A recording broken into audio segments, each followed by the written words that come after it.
ଗାଁ ମୁଣ୍ଡ ବରଗଛ ତଳେ ମାଉସୀର ଗୋଟେ ଛୋଟ ଦୋକାନ। ଲୋକମାନେ କଥାବାର୍ତ୍ତା ହୁଅନ୍ତି ମାଉସୀ ସେତେବେଳେ କୁଆଡ଼େ ପ୍ରେମ ବିବାହ କରିଥିଲା। ଆଉ ମାଉସୀ ଜୀବନରେ କିଛି ଦୁଃଖ ନାହିଁ, ଗୋଟେ ଛୋଟ ଦୁଃଖ ଯେ ନିଧି ମଉସା ତାକୁ ଅଧା ବାଟରେ ଛାଡ଼ି ଦେଇ ଚାଲିଗଲେ। ଆଉ ତାର ଦୁଃଖକୁ ଟିକେ ହାଲକା କରିଦିଏ ତା ପୁଅ ନଟ।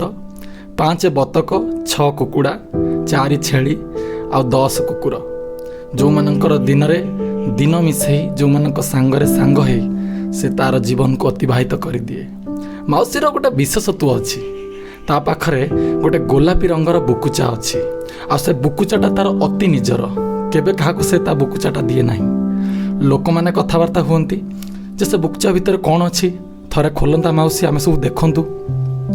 ହେଲେ ବି ସେ ବୁକୁଚାକୁ ନିଜ ଛାତି ତଳେ ଜାବୁଡ଼ି ରଖେ, ଆଉ କେବେ ବି ସେ ବୁକୁଚା କାହାକୁ ଦିଏ ନାହିଁ। ପୁଅ ତାର ଅମଣିଷ ହେଇଗଲା। ନଟଟା ରାତିରେ ମଦ ପିଇ ଆସି ମାଉସୀକୁ ମାଗେ ଯେ ସେ ବୁକୁଚାଟା ଦେ, ତା ଭିତରେ କ'ଣ ସବୁ ଧନରତ୍ନ ଅଛି ମୁଁ ନେବି। ମାଉସୀ କହେ ନାଇଁ, ମୁଁ ଦେଇପାରିବିନି। ପୁଣି ଥରେ ମାଉସୀ ତା ବୁକୁଚାଟାକୁ ଜାବୁଡ଼ି ଧରେ ଆଉ ଚାଲେ। ମଦ୍ୟପର ମମତା ଉପରେ ଅତ୍ୟାଚାର। ମଦ୍ୟପ ମାନେ ନଟ, ଯିଏକି ମଦ ପିଇକି ଆସୁଛି, ଆଉ ମମତା ମାନେ ମା। ତେବେ ମାଉସୀ ସେତେବେଳେ କୁହେ ଯେ ନଟଟା ଯେତେବେଳେ ଛୋଟ ଥିଲା ସେତେବେଳେ ଏମିତି ଅନେକ ଗୋଇଠା ମାରିଛି। ଯେତେବେଳେ ସେ 10 ମାସ 10 ଦିନ ମୋ ପେଟ ଭିତରେ ଥିଲା, ଅନେକ ଗୋଇଠା ମାରିଛି। ସେତେବେଳେ ତାର ସ୍ନେହ ଭରା ଗୋଇଠା ଗୁଡ଼ାକ ମୁଁ ସହି ଯାଉଥିଲି। ଏବେ କିନ୍ତୁ ନଟ ବଡ଼ ହେଇଯାଇଛି, ଆଉ ତା ଗୋଇଠା ଗୁଡ଼ା ମୁଁ ସହିପାରୁନି।